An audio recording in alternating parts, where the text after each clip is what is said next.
প্রিয় বন্ধুরা, কেমন আছেন? আশা করি ভালো। আপনারা দেখতে পাচ্ছেন যে এটা পৃথিবী, তাই না? এটা হচ্ছে আমাদের পৃথিবী। আমরা এখানে 800 কোটি অথবা 900 কোটি মানুষ বসবাস করি, তাই না?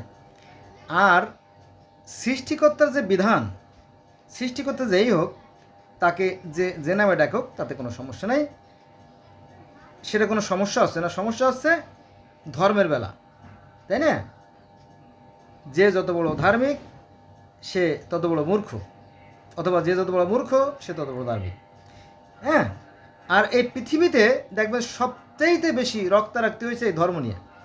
আমার ধর্ম বড়, কেন আমারটা বড়, এটা কিন্তু সৃষ্টিকর্তার বিধান সবার জন্য কিন্তু সমান। যেমন উদাহরণস্বরূপ বলা যায়, একজন মা বাবা বা পিতামাতা যেমন সন্তান 10টা সন্তান থাকলে সবাইরে ভালোবাসে সমানভাবে, ঠিক তেমনিভাবে সৃষ্টিকর্তা কিন্তু সবাইরে সমানভাবে ভালোবাসে। হ্যাঁ, এবং সবাইরে সমানভাবে সমস্ত রুজি রুটি দেয়, তাতে কোনো সন্দেহ নেই, বিন্দুমাত্র সন্দেহ নেই। কিন্তু ধর্মের ব্যাপারে আলাদা। তার মানে কি, এটা খুবই একটা কঠিন বিষয় না? যাও, এই যে পৃথিবীতে যত প্রাণী আছে, তার 6/5 পানিতে। কোথায়? এই যে পানিতে। এখন এই পানিতে যত মাছ আছে, পানিতে যত রকমের মাছই থাকুক না কেন, সব মাছের যে ডিম, তাই না? সব মাছের ডিম ডিমেরই মতো, তাই না? ঠিক না? পানিতে যত রকম মাছ আছে দেখবেন সমস্ত মাছের ডিম কিন্তু অনেকটা একই রকমের, তাই না? আবার যদি আমরা করি, এই যে পৃথিবীতে যত গাছ আছে, যত রকমের গাছ আছে, এই গাছগুলোকে যদি আমরা ওদের যে বীজ সেটাকে যদি ডিমের সাথে তুলনা করি, তাও কিন্তু কি একই রকম। আমার কাছে এটা আছে আপনার এটি কী জানি, মরিচ, গোলমরিচ, কালো মরিচ আর গোলমরিচ, দুটো মরিচ আছে এখানে, অনেকটা ডিমের মতো, তাই না? ডিমের মতো। এটা বের করলাম না, আপনারা তো সবাই চিনবেন, রান্নাঘর থেকে নিয়ে এসেছি এটা। আচ্ছা,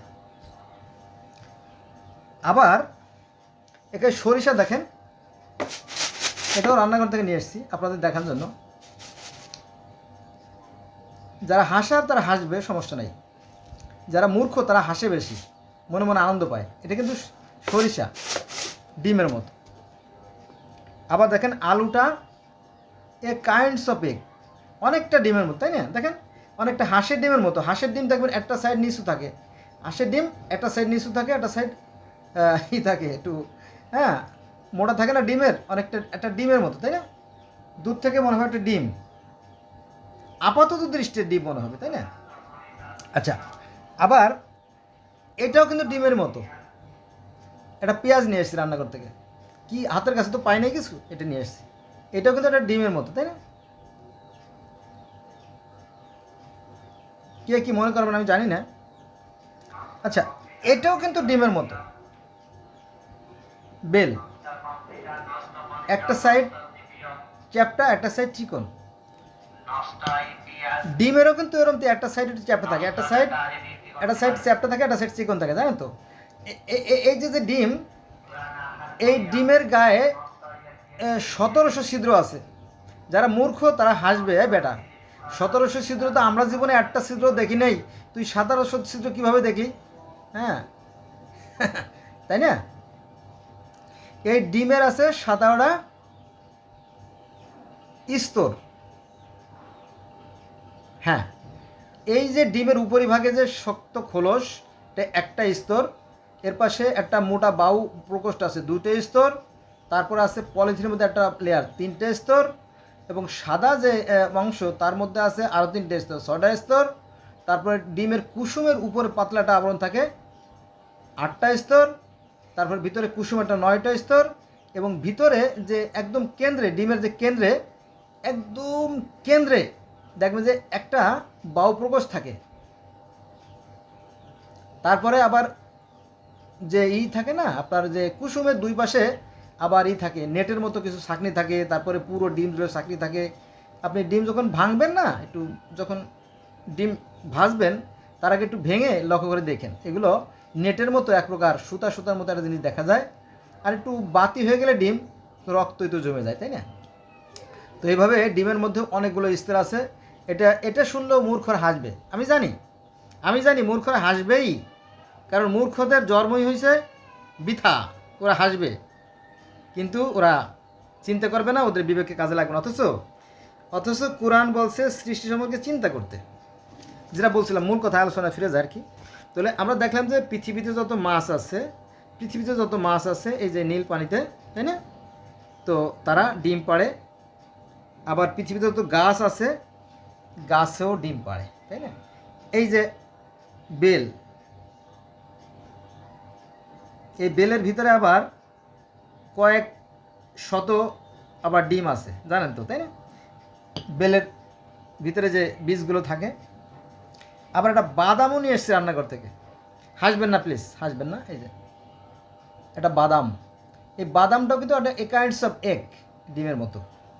তার মানে কি, পৃথিবীতে যত মাছের ডিম আছে তাও ডিমের মতো, পৃথিবীতে যত গাছের ফল আছে তাও ডিমের মতো, এবং পৃথিবীতে যত পাখি আছে, সব পাখিরও ডিম ডিমেরই মতো। আবার পৃথিবীতে যে সমস্ত কচ্ছপ কিংবা কুমির কিংবা সাপ কিংবা টিকটিকি, হ্যাঁ, অথবা মুরগি কিংবা হাঁস কিংবা কবুতর, তাই না, তাদের ডিমও ডিমেরই মতো।